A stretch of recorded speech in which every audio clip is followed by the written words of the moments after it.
कोई बिन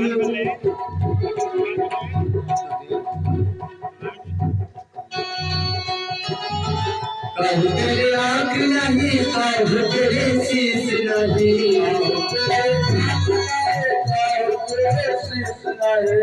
कोई बिन अखिया कई देखे टकाटक जिया होई टकाटक जिया होई टकाटक जिया होई टकाटक जिया होई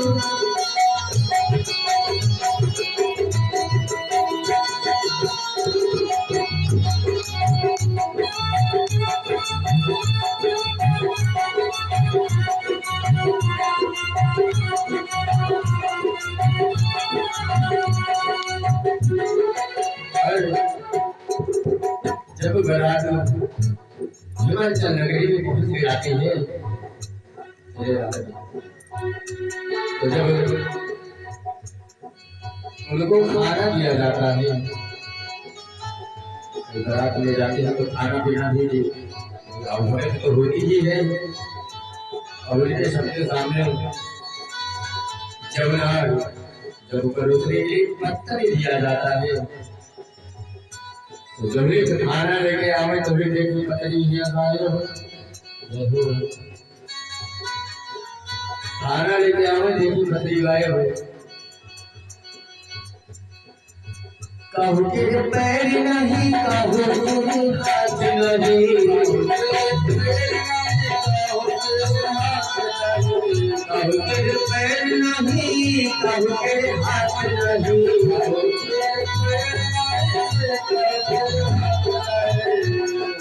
कोई बिना हथवा के खाएगा पाकप जिया करे जटाधर जिया करे जटाधर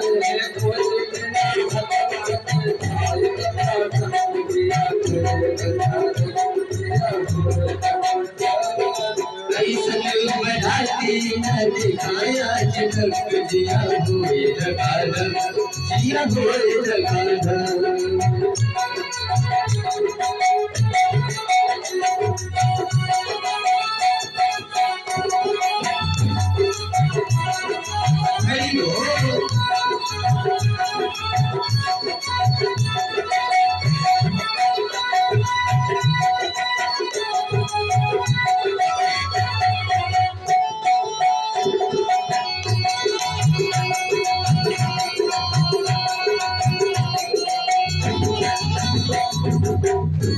शंकर भगवान जब यही दशा हिमाचल ने देखी, परिसर लगी अनेक सारा मतलब वहां पर अनेक जमीनार बनाकर कर्मचारी लगा रखा था महाराज हिमाचल ने हमारे यहाँ से कोई खाली पेट न जाए, सभी को भर पेट भोजन कराया जाए और जैसे तैसे जिससे सभी लोग संतुष्ट हो वही कार्य किया जाए। लेकिन यहाँ तो विपरीत हो रहा है।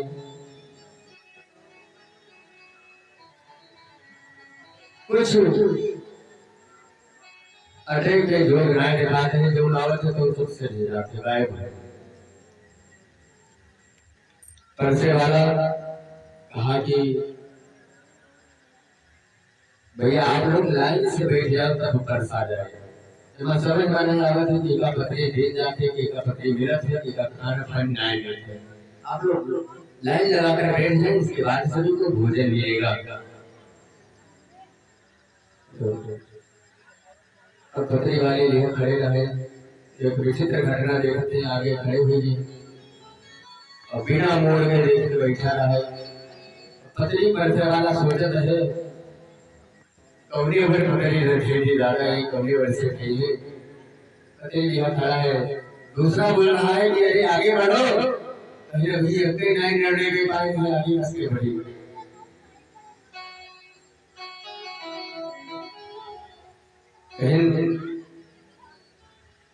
फिर देखा कि 50 सिर वाला बैठा हुआ है और 50 हाथ में उसके। तो कहा वो सोच में पड़ जाता है या फिर इनको इतनी पत्थर दिया जाए तो ये एडजस्टमेंट कर लेंगे अपने आप का। अब वो दूसरा पत्नी वाला दूसरे से खड़ा है, अरे आगे बढ़ो, कहीं कस के आगे बढ़ी, अभी डर जाए के पाए में इनका कहाँ का देखे। ऐसी ऐसी घटनाएं हो रही हैं सूजी की गर्दी।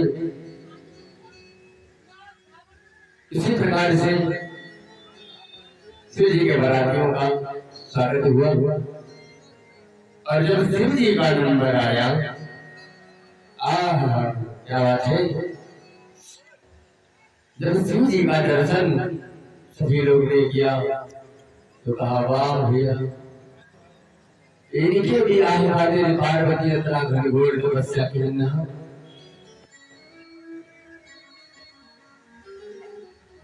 भस्मीभूत धारण किए हुए, लंबी लंबी जटाएं पूरे शरीर पे भस्म लगाए हुए, बड़ी बड़ी नाग शरीर पे लटके हुए, कानन कुंडल पहरे जाना, चक्षु नाक सर्प इत्यादि सभी जानवर को अपने शरीर पर धारण किए हुए हैं। इतनी सुशील सुकुमारी पार्वती का विवाह इनके साथ होगा, कभी सोच में पड़ जाते हैं। तब तक मैना रानी आरती के साथ हार जो है साज कर एक नाउन के साथ में भोले बाबा को परछने के लिए अपने द्वार पर आती है। तो जब भोले बाबा का देखा वेश घूमने लगा, मैना शुभ आरती समाधि सुगर सुमंगल महिला, सभी लोग मंगल गान करते हुए भोले बाबा को परीक्षण के लिए निकली। उनका आंसू वेश देखकर मैना को भारी शोक हो गया और जब विराट रूप देख करके भोले बाबा का सिंह होश का मैना रानी वहीं पे गिरती बेहोश हो जाती है। मैना रानी को बेहोश देख करके मैना रानी की सारी सखियां उनको वहां से ले जाकर राजमहल में बिठाती है, पानी वाली का छींटा मारती है। मैना रानी को जब होश आता है तो कहती है क्या कि इस अवधूत वृत्ति धारण किए हुए असुर देश वाले शिव से मैं अपनी पुत्री का विवाह कदापि नहीं करूंगी। अरे इसको तो सभी लोग शिव कहते हैं, लेकिन ये तो अशिव है, पूरा असुर देश धारण किए हुए इसके साथ मेरी पुत्री भला कैसे रहेगी। मैं इसके साथ अपनी पुत्री का विवाह कभी नहीं करूंगी। मैंने जिद ठान लिया और नारद जी को गुस्से में ढूंढ रहे हैं कि नारद जी के सबसे बड़े अगुआ है, उनका अगर पाए तब बताइए। आखिर हमारे नारद जी की कौन बड़ी शत्रुता रही जो पूरी बिटिया के मोड़ ला रहे हैं और ऐसे भर के साथ हमारी पुत्री का विवाह करवा दिया। मन ही मन मैना रानी नारद जी पर क्रोधित होती है, नारद जी को ढूंढ रही है। नारद जी सत्य ऋषियों सहित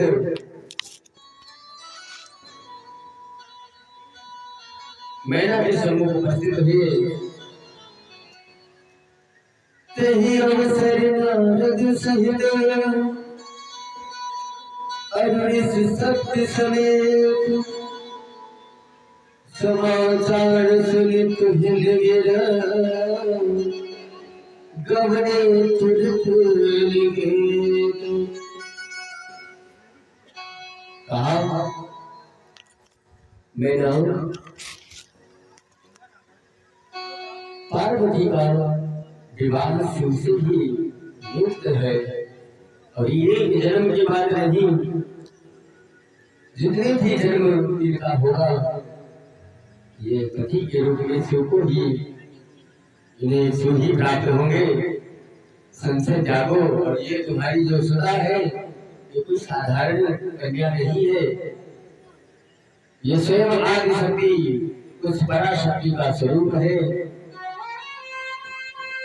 और शक्ति का वास वही होता है जहाँ शिव होता है, और शिव का वास वही होता है जहाँ महाशक्ति होती है। तो ये एक दूसरे के पूरक है। और शिव विवाह में आपको बाधा मत बने बेना, ये विवाह होने दे ऐसी भाभी तय है।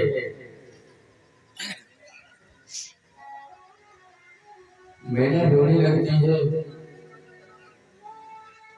कहती है इसी विवाह के लिए तूने मेरी पुत्री को इतना कठोर तपस्या करने के लिए भेजा था।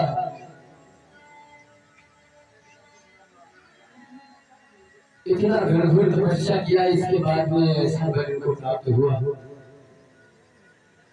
तुम सहित कीर्ते गिरव पावक जरऊ चल निधि महु भरो। नारद जी से कहा तुम पार्वती को लेकर इस गिरी अर्थात इस पर्वत से, इस पहाड़ से दूर जाऊंगी, और अगर आप इस पहाड़ से ना कूद सकी तो पावक जरो अग्नि में ले जाकर इसको और अपने आप को दाह कर लूंगी।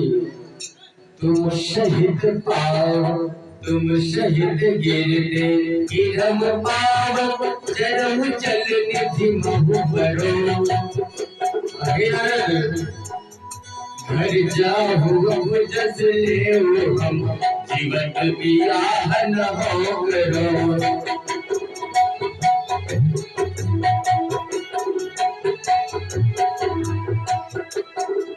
घर जाहु अब जस लेओ हम जीवन बियाह न हो करो।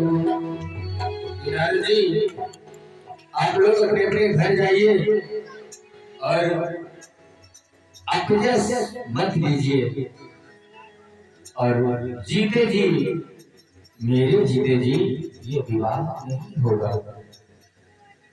बहुत प्रकार से सब ऋषि नारद जी और ब्रह्मा जी मैंने आपको समझा रहे हैं कि देवी मान जाइए,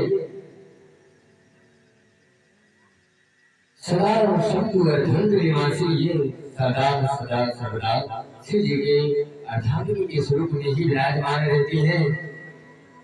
तो इनके विवाह में आपको बाधा न करे।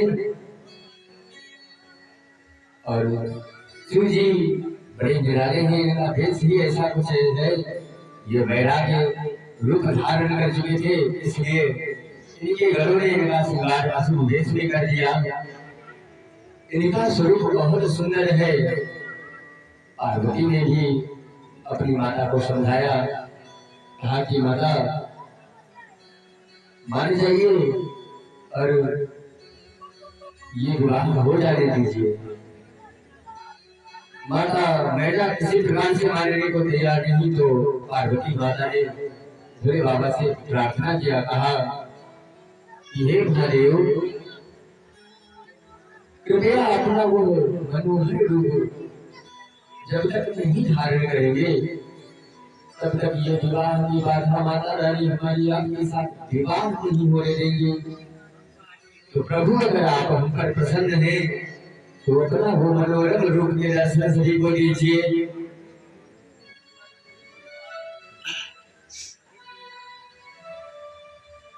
भोले बाबा पार्वती की बात सुनकर उनकी प्रार्थना स्वीकार कर लेते हैं और अपना सुंदर स्वरूप धारण करते हैं।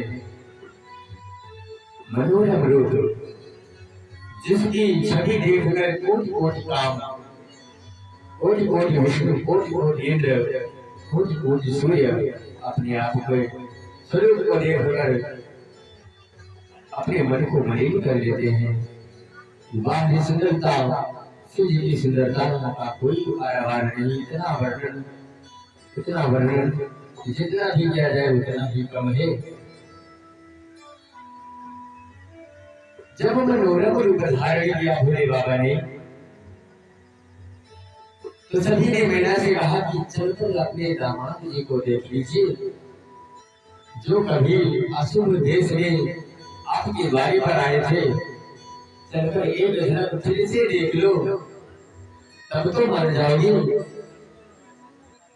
मैना जी को पहला रूप देखे हैं, डर तो लगते हैं, हालत फिर से देखो जाओ अपना। सभी लोग पकड़ करके मैना को भोले बाबा की सम्मुख लाते हैं। कहा तो जब भोले बाबा के सम्मुख पहुंचे तो अपने आंखें बंद कर लेती हैं कि मैं देखूंगी ही नहीं, क्योंकि जब ये परछे गया थाली ले गए तो जो गले में नाग रहा वो बड़े जोर से फुंकार मारे, वही से विरोध नहीं रहा। क्योंकि ऐसा न हो वो नाग हमारी तरफ न झपटे, आंखें बंद गए। देवी मैना आप वह स्वरूप नहीं रहा शिव जी का, शिव जी का मनोरम रूप तो सामने है। आंखें खोलकर दर्शन कीजिए और अपने नेत्र को धन्य कीजिए, और विवाह का मुहूर्त जो है निकला जा रहा है, विवाह हो जाने दीजिए।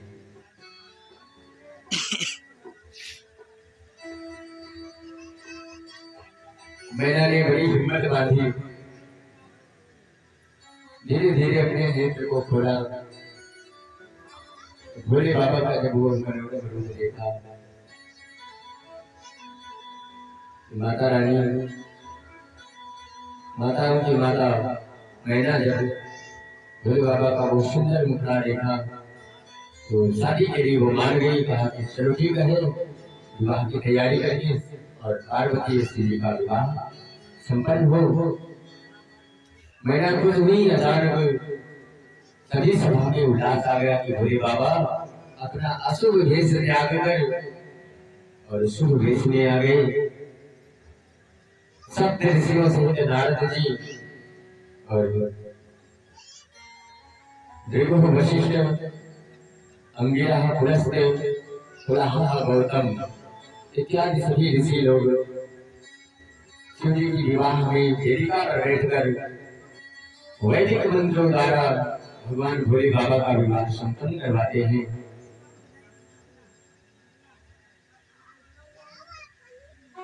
अनेकानेक मंत्र धुनी गूंज रही है, भोले बाबा का विवाह पार्वती माता के साथ हो रहा है। सभी नारियां मधुर मधुर स्वर में गालियां गाती हैं। गाली मधुर स्वर देहि सुंदर, दिंग बचन सुनावही।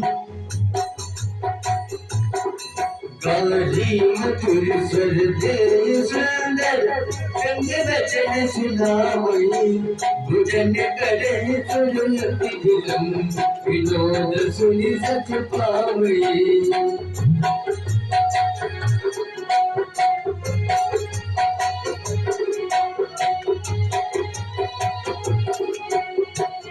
विनोद सुनि सख पावही। बहुल हेमंत कहो, लगन सुनाई आयो।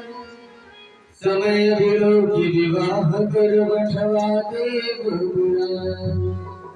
भोले बाबा का विवाह पार्वती माता के साथ संपन्न होता है और अनेक प्रकार से दारिद्र्य